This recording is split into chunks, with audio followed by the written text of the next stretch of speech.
Assalamualaikum warahmatullahi wabarakatuh.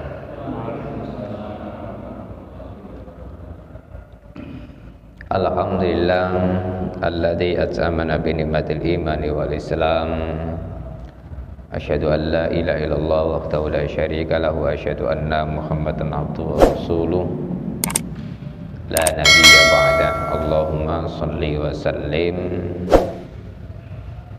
barik ala nabiyina Muhammadin wa ala alihi wa ashabihi ajma'in, amma ba'du.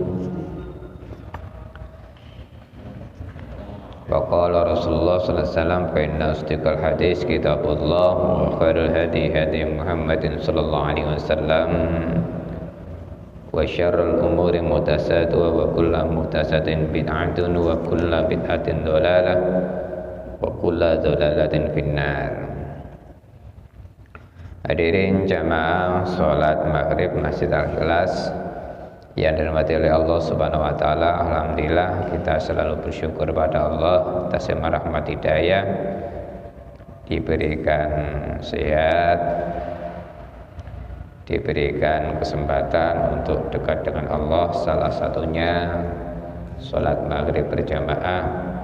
Mudah-mudahan kita bisa istiqomah, amin ya rabbal alamin. Dan diteruskan kajian. Salat dan salam semoga tetap limpahkan kepada Muhammad sallallahu alaihi wasallam yang telah mendidik kita dari jahiliyah menuju keislaman yang benar. Baik, Bapak sekalian, ibu-ibu yang saya hormati, melanjutkan kajian ABT kita, Himpunan Putusan Tarjih Muhammadiyah, sekarang tentang al-adillah, dalil-dalil, yaitu di halaman 32, dalil tentang yang kemarin adalah al-iman, percaya adanya kitab-kitab Allah. Nah, sekarang di halaman 32 itu dalil yang nomor 33. A'udzu billahi minasyaitonir rajim. Bismillahirrahmanirrahim.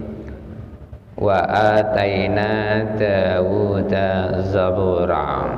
Surat An-Nisa 163. Dan kami telah berikan, kata Allah, dan kami telah berikan Daud adalah dengan kitab namanya Zabur. Ini penegasan,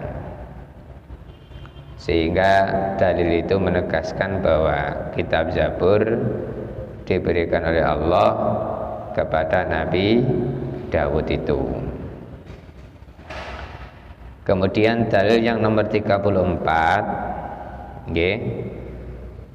Bismillahirrahmanirrahim. Di situ hadis Rasulullah, akhrajahu Ahmad wa Muslim wa Abu Dawud wa Ibnu Jarir wa Ibnul Mundir anil Barra ibni Azib qala.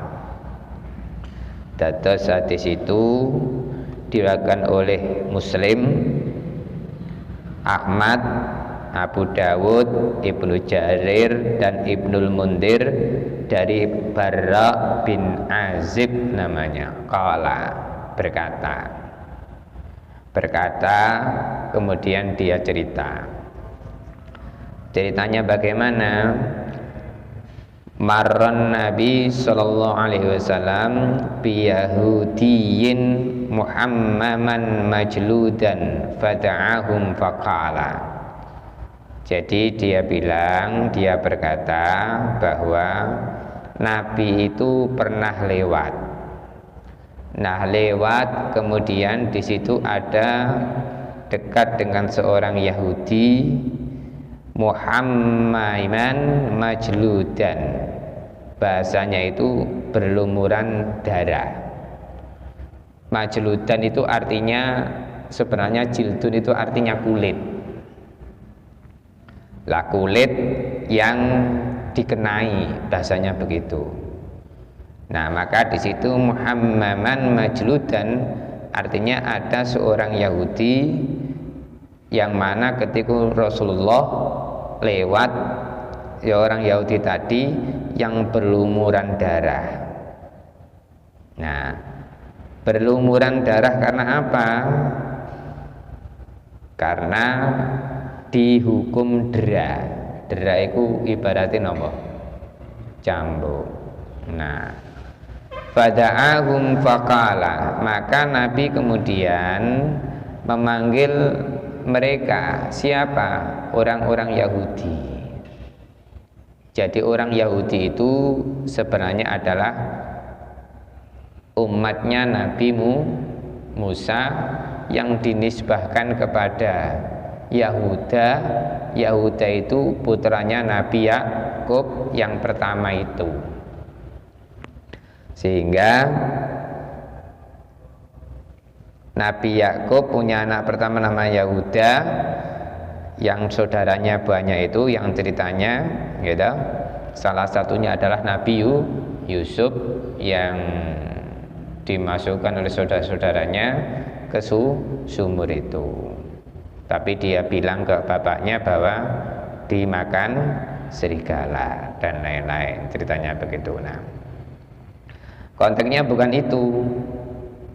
Jadi Yahudi itu umatnya Nabi Musa, diberikan oleh Allah kitab, dibawakan kepada Nabi Musa, namanya kitab Taurat. Nah, setelah Nabi Musa diangkat oleh Allah, kemudian kitabnya juga diambil oleh Allah, maka umatnya ini sebagian ada yang beriman, sebagian kemudian kembali ke kekafirannya itu. Nah, maka Rasulullah memanggil mereka, orang-orang Yahudi ini, faqala, kemudian dia berkatanya bagaimana? Ahakadza tajiduna hadaz zani fi kitabikum? Beginikah hukuman orang zina di dalam kitabmu? Nah, dalam kitabmu orang Yahudi, bahasanya begitu. Qalu na'am, mereka kemudian menjawab ya. Nah, fada'a rajulan min ulama'ihim faqala, maka kemudian Nabi memanggil seseorang dari ulama mereka. Ulama itu jamak taksir dari alim, orang yang berilmu. Alim, orang yang berilmu. Alim, alimani, ulama, yaitu kumpulan orang-orang yang berilmu. Bahasanya adalah siapa yang punya ilmu di antara mereka, yang memahami akan kitab yang dibaca mereka itu. Lah, kemudian faqala, nah, dan bertanya, unshiduka billahi alladhi anzala Taurah ala Musa ahakadza tajiduna haddaz zani fi kitabikum? Atas nama Allah yang telah menurunkan kitab Taurat kepada Nabi Musa, beginikah hukuman orang yang zina di dalam kitabmu? Nah, jadi bahasanya Rasulullah ini untuk menegaskan kepada mereka yang punya ilmu ini di dalam kitab Taurat itu tadi. Jadi apakah hukumnya orang zina di dalam kitabmu yang diajarkan Nabi Musa itu adalah didera yang kayak begini ini, begitu. Qala Allahumma la, ia menjawab, oh tidak. Allahumma itu ya sebutan bahwa Allah ternyata tidak demikian. Jadi Orang yang ahli ilmu dalam memahami kitab Taurat ketika itu ternyata tidak. Nah,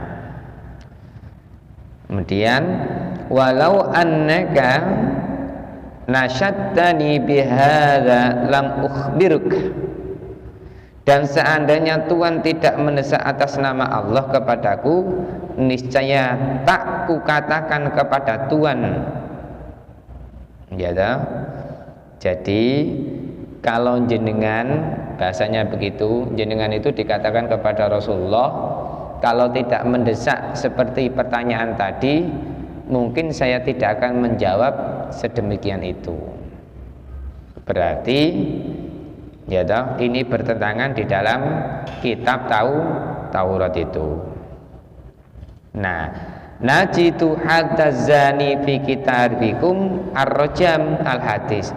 Ternyata kami mendapatkan hukuman zina di dalam kitab kami. Jarene sing ngerti kitab Taurat tadi adalah hukumannya rajam. Nah, rajam itu tadi dicambuk. Ini dera itu diapakan? Dicambuk juga gitu. Nah, sawati. Jadi kalau dera itu di sawati gitu kan. Nah, ini rajam di sawat. Kebalik. Nah, akhirnya dari Indonesia ini jenenge jera, cik jera karepe begitu. Nah, jadi istilah rajam akhirnya sudah ada dalam kitab Taurat, ya dah, kemudian disempurnakan oleh Rasulullah itu tadi.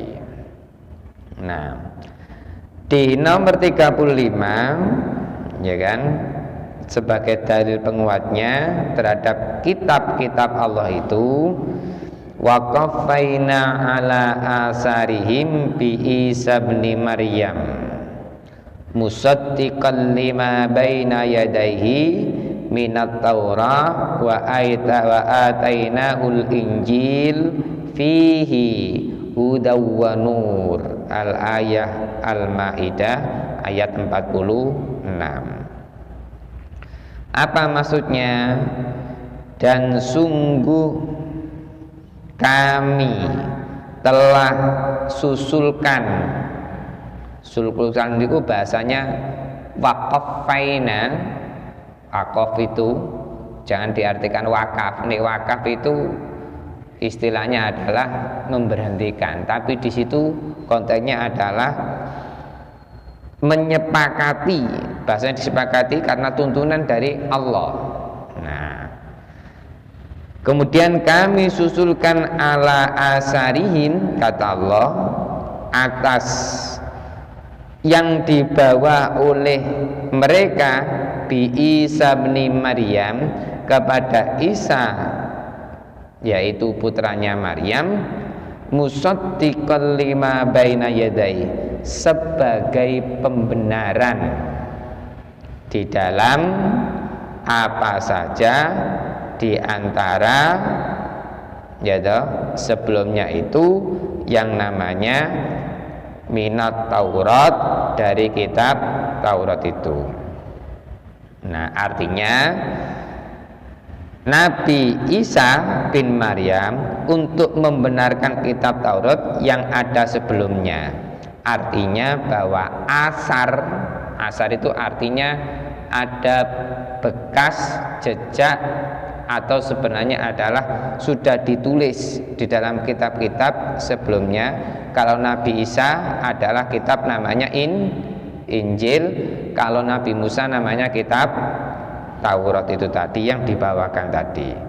Nah, ternyata yang dibawakan Isa itu juga membenarkan kitab sebelumnya Taurat yang sebelumnya sudah ada, yang dibawa oleh Nabi Musa itu. Lah, apa yang dituliskan dalam ayat itu, wa atainahul injila fihi, kemudian dan kami berikan kepadanya, kepada Isa itu yang namanya Injil. Jadi Injil kepada Nabi Isa, Taurat kepada Nabi Musa, dan di dalam kitab Injil juga membenarkan yang sebelumnya yang ada di dalam kitab Taurat yang dibawakan kepada Nabi Musa. Artinya benar. Benar itu sebelum Nabi Isa ada kitab namanya Taurat itu. Maksudnya ayat itu demikian. Fihi, di dalamnya, di dalam kitab Injil itu hudan, ada namanya petunjuk, wanurun, dan juga ada namanya cahaya penerangan. Lah makanya hudan wanur, ya toh, petunjuk dan nur, penerangan bagi pemeluk, artinya umat ketika itu artinya untuk kebaikan kehidupan manusia itu. Bon. Di nomor 36, Bismillahirrahmanirrahim. Inna nahnu nazzalna 'alaikal Qur'an tanzila. Surat At-Takhr ayat 23. Sesungguhnya kami nazzalna. Pak, Bu, di Al-Quran itu kalau sudah pakai kata-kata nahnu atau na, dhamir muttasilnya panjang, itu artinya adalah kata-kata kami atau kita. Nah, artinya apa? Di situ Allah mengajak manusianya untuk sama-sama menjaga, sama-sama memelihara, mengajak manusianya begitu. Sekali lagi, jadi bukan berarti kami itu, ya toh, loh, katanya Allah itu satu, katanya Allah itu ahad, tapi kenapa kok pakai bahasa kami atau kita? Lah itu aslinya mengajak hambanya manusia ini yang beriman ini untuk bersama-sama menjaga, memelihara itu. Nah, contoh Al-Quran, inna nahnu nazzalna dzikra wa inna lahu lahafidun. Dalilnya begitu. Al-Quran itu kalau kita jejer saja, nggak pernah kita baca, ya tidak akan ada gunanya, akhirnya lusang, akhirnya begitu. Tapi kalau dibaca, ditelaah, dikaji dan tahu isinya, maka di situ kita ini memelihara dan menjaga itu tadi, mengamalkan. Tapi ini gitu umpuk saja, yaitu makanya bahasanya Allah tadi begitu, inna nahnu, sesungguhnya kami, berarti Allah bersama kita sama-sama menjaga, memelihara, kemudian menelaah, mengamalkan itu tadi. Nah, inna nahnu nazzalna 'alaikal Qur'ana tanzila, sesungguhnya kami nazzalna, kami turunkan, 'alaika, kepadamu, atas kamu, dalam konteks Nabi Muhammad, Al-Quran, yaitu tanzila, yaitu sebenar-benarnya kami turunkan. Di situ kalau kita pahamkan dalam nahwu syorahnya namanya al-maf'ulul mutlak namanya. Al-maf'ulul mutlak itu begini, kalimat kata kerja kemudian dalam fi'lul mudhari'nya diulang lagi dalam ismul masdarnya. Jadi di situ kalimatnya nazzalna, kami turunkan. Kemudian ismul masdarnya tanzila, itu turun, benar-benar turun. Artinya bahwa konteksnya kata kerja kemudian disambung dengan ismul masdar dengan kata kerja, bentuk kata kerja yang sama, itu namanya dalam ilmu nahwu sharaf namanya al-maf'ulul mutlak namanya. Berarti mutlak, benar-benar bahwa itu adalah benar menurut bahasanya. Jadi sesungguhnya kami telah menurunkan kepadamu Muhammad Al-Quran itu tanzila, dengan sebenar-benarnya turun kepadamu Muhammad. Jadi itu namanya maf'ul mutlak. Contoh dalam bahasa Arab, ya toh, aqra'ul qur'ana qira'atan, saya membaca Al-Quran dengan sebenar-benarnya membaca, ngono bahasanya. Jadi aqra' itu saya membaca Al-Quran, kitab Al-Quran qira'atan. Nah itu ismul masdarnya begitu akhirnya.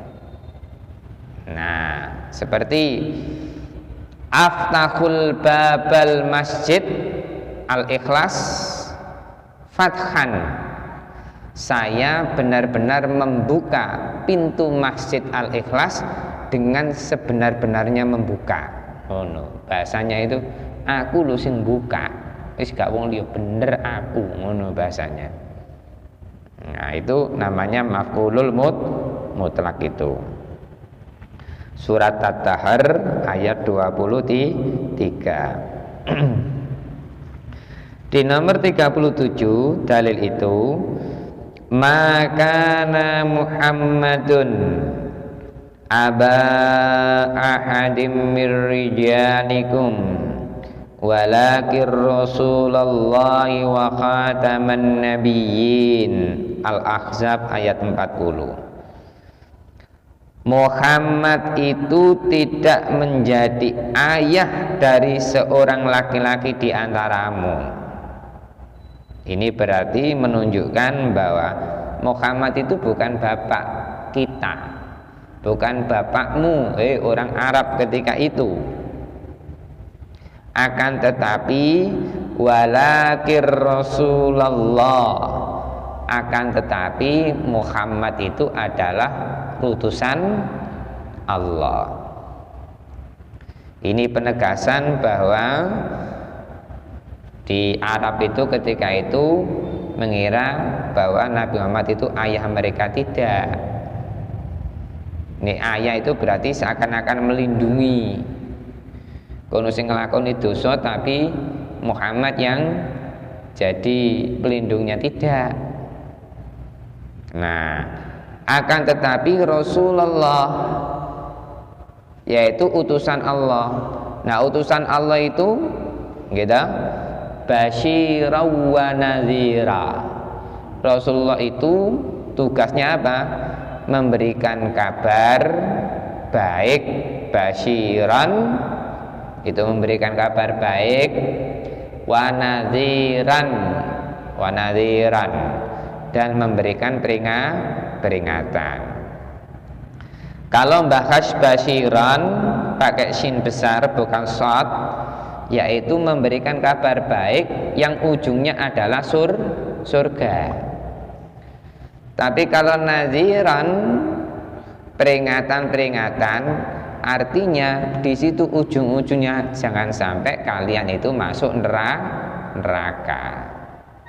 Makanya basyira wa nadhira itu.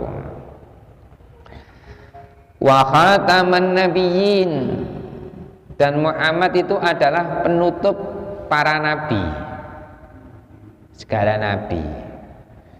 Artinya mulai Nabi Adam sampai Nabi Isa, terakhir Nabi Muhammad itu adalah penutup dan pelengkap para nabi sebelumnya. Nah, ini penegasan. Nah, kalau sudah begini, la ba'da Nabi Muhammad SAW, tidak ada nabi setelah Nabi Muhammad. Maka syahadat kita yang kedua itu wa asyhadu anna Muhammadar Rasulullah, bahwa sanya Nabi Muhammad itu, kita bersaksi bahwa Nabi Muhammad itu adalah utusan Allah ini. Ini artinya bahwa Nabi Muhammad ini benar-benar Rasul yang terakhir dan pengikut, pemimpin, penutup para nabi itu. Makanya khatam itu artinya menutup, khatim itu artinya penutup. Begitu. Berarti sudah terakhir, nggak ada sudah. Bon. Liqaulihi ta'ala di 38 itu. Wa innaka la'ala khuluqin azim, surat Al-Qalam ayat 4. Dan sesungguhnya atasmu, siapa? Atas engkau,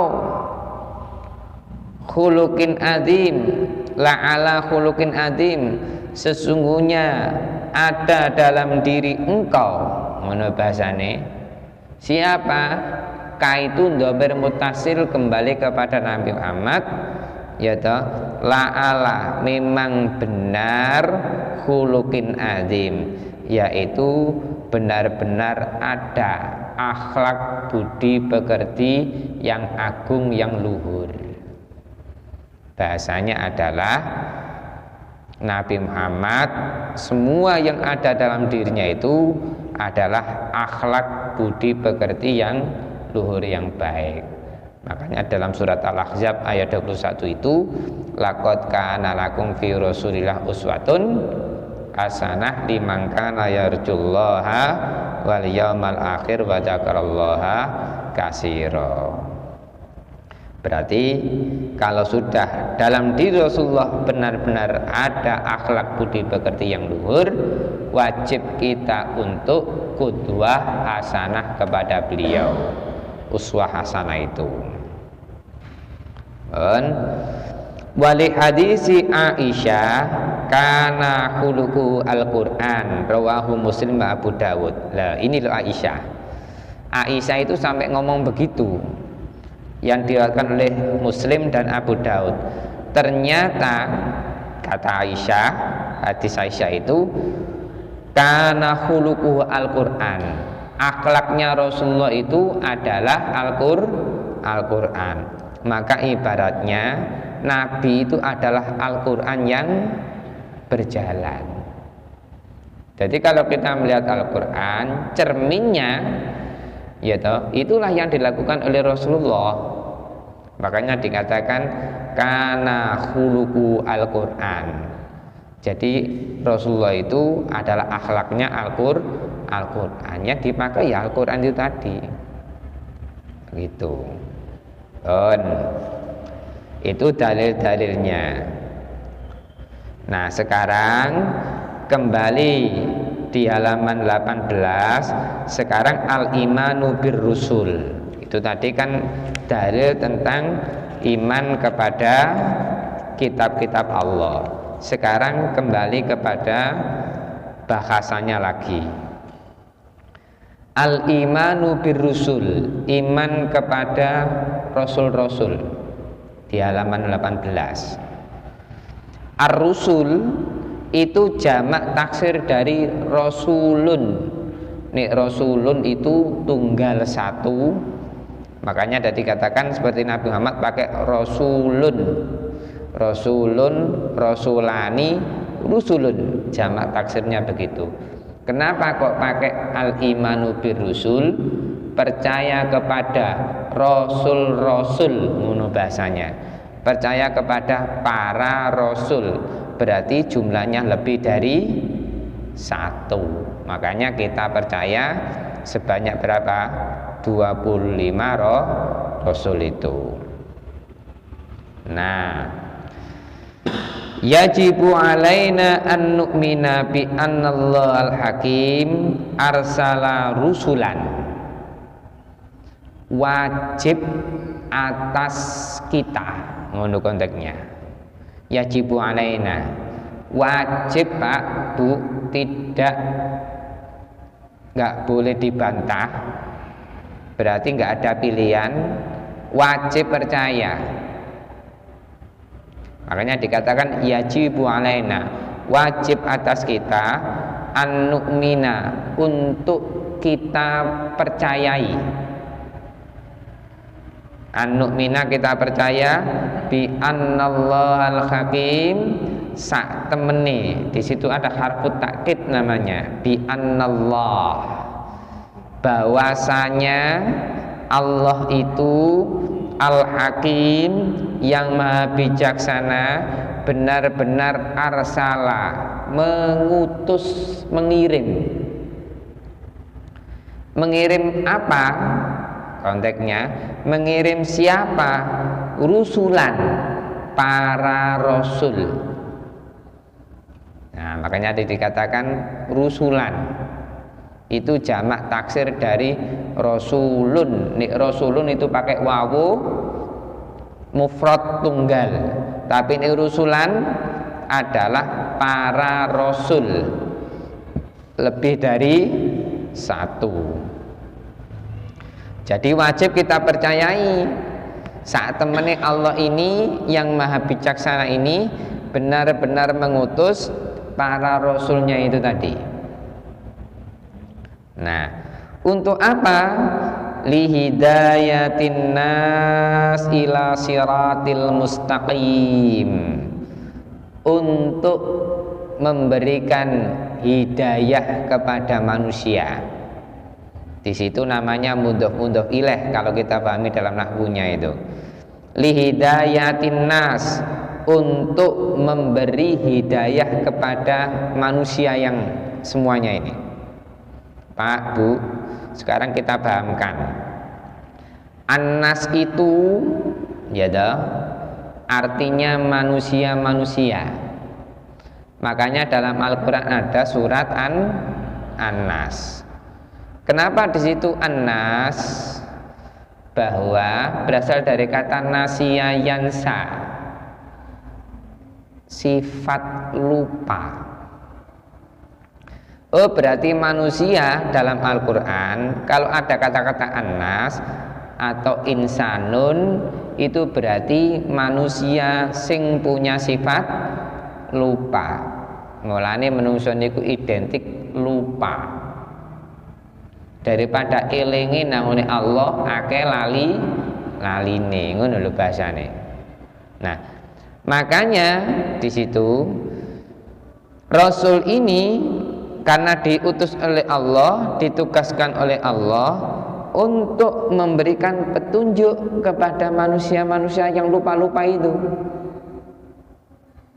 Makanya benar kata Rasulullah, innan nasa makanul khata' wan nisyan. Saat temene sesungguhnya manusia itu tempatnya salah dan lupa. Lupa pasti, salah tambah pasti, ngono. Nah, akhirnya diteruskan disengaja atau tidak pasti. Nah, untuk apa petunjuk itu?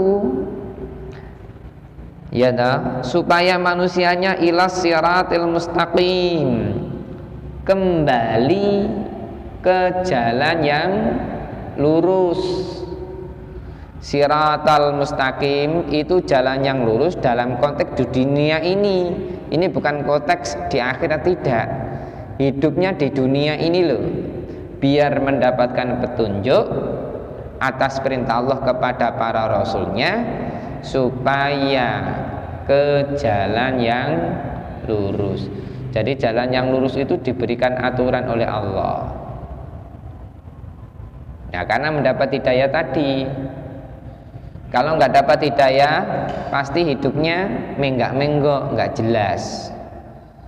Seperti mohon maaf orang minum minuman keras begitu, jalan dikira sungai, sungai dikira jalan. Wong lali kok apa lali? Ya bahasanya sudah apa ya, teler lah bahasanya begitu. Dikira jalan ya sungai, sungai dikira jalan. Wis kebulak-balik jeneng lali begitu. Bon. Jadi kembali ke jalan yang lurus itu. Lah, Ini yang barusan tadi saya katakan, mubasyirina wa mundirin. Kenapa di situ pakai mubasyirin? Ternyata para rasul-rasul Allah itu tugasnya adalah sebagai penyampai kabar gembira. Jadi disenengno, digembirakan, mubasyirin. Karena apa? Kebaikan-kebaikan, kegembiraan, ya toh, diberikan yang baik-baik, itu mubasyirin, yang ujung-ujungnya adalah surga nanti itu. Wa mundirin, dan juga mereka para rasul Allah ini memberikan peringatan, diperingatkan, peringatan, kamu jangan lupa sholat. Kalau lupa sholat nanti dosa. Lah diingatkan sudah. Nah, macam-macam sudah dalam kehidupan ini. Ada orang terawih tapi disumeti mercon dan lain-lain, diperingatkan. Wamundirin. Makanya ya dah, mubasyirin wa mundirin ini kembalinya cuma satu, la ilaha illallah, itu tauhid kepada Allah.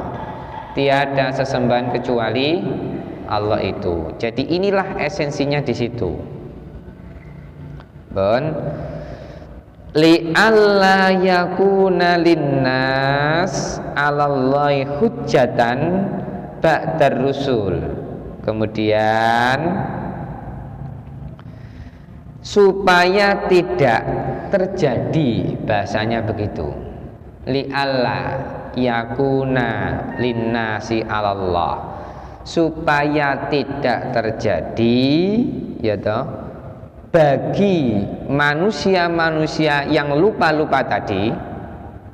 Nah, annas itu tadi artinya sifat manusia yang lupa itu, alallah, atas Allah, hujjah ba'dar rusul. Hujjah itu identik dengan argumentasi, Bapak Ibu. Argumentasi itu buantan. Hujjah itu alasan yang wake. Ba'dar rusul, setelah diutusnya para rasul. Lah salah mbiyen gak kikandakan gitu dan lain-lain. Artinya di sini bahwa rasul ini sebagai mubasyirin, pemberi kabar gembira lan peringatan. Jangan sampai besok manusia ini loh menyesal, di kemudian hari menyesal. Lah dulu nggak dikirim utusan untuk mencerahkan, untuk memberikan bimbingan kembali ke jalan yang benar. Loh, lambian dikasih Nabi dan Rasul ternyata diingkari dan lain-lain. Ini namanya hujjatan ba'dar Rasul itu. Saya kira cukup. Jadi mudah-mudahan barokah manfaat karena sudah masuk sholat isya. Jadi wajib bagi kita percaya kepada Rasul-Rasul Allah itu tadi. Saya kira cukup. Ihdinas siratal mustaqim. Subhanakallahumma bihamdika asyhadu an la ilaha illa anta astaghfiruka wa atubu ilaik. Walhamdulillahirabbil alamin. Angkatan assalamualaikum warahmatullahi wabarakatuh.